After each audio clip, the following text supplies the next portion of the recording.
मानसिक पूजन। वह मंदिर की पूजा में बहुत शानदार सेवा पेश करना चाहता था, लेकिन उसके पास धन नहीं था।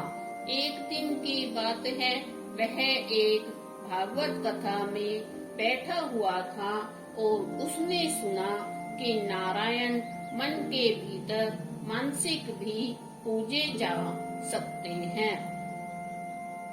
उसने इस अवसर का लाभ उठाया, क्योंकि वह एक लंबे समय से सोच रहा था कि कैसे बहुत शान से नारायण की पूजा करूं, लेकिन उसके पास धन पैसे नहीं थे।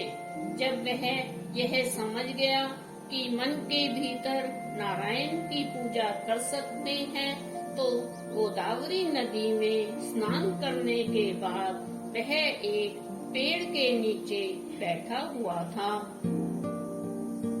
अपने मन के भीतर वह बहुत खूबसूरत सिंहासन का निर्माण कर रहा था।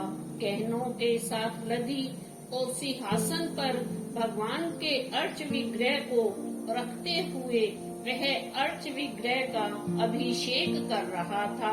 गंगा, यमुना, गोदावरी, नर्मदा, कावेरी के जल के साथ स्नान करा रहा था। फिर बहुत अच्छी तरह से अर्च विग्रह का श्रृंगार कर रहा था और फूल माला के साथ पूजा कर रहा था। वह बहुत अच्छी तरह से भोजन पका रहा था और वह भगवान के लिए मीठे चावल पका रहा था।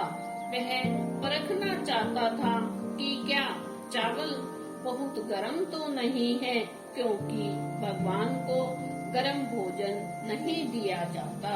जैसे ही उसने अपनी उंगली पात्र में डाली तो उसकी उंगली जल गई। तब उसका ध्यान टूटा, लेकिन वहाँ कुछ भी नहीं था, केवल वह अपने मन के भीतर वह सब कुछ कर रहा था। लेकिन उसने अपनी उंगली जली हुई देखी तो वह चकित रह गया। इधर वैकुंठ में नारायण मुस्कुरा रहे थे। देवी लक्ष्मी जी ने पूछा, आप क्यों मुस्कुरा रहे हैं? मेरा एक भक्त अति प्रभावी मानस पूजन कर रहा है। मेरे अन्य धनिक भक्त सब उच्च साधनों से, सामग्रियों से मेरी अर्चना करते हैं, लेकिन मन भटकता रहता है। इस समर्पित भक्त का वास वैकुंठ में होना चाहिए।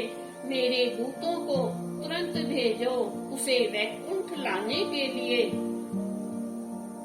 भक्ति योग इतना अच्छा है कि भले ही आपके पास भगवान की भव्य पूजा के लिए साधन न हो, आप मन के भीतर यह कर सकते हैं। यह भी संभव है।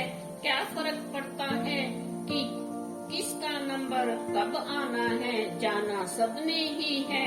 हमको एहसास ही नहीं रहता कि हम सफर में ही नहीं है, बल्कि एक लाइन में भी है।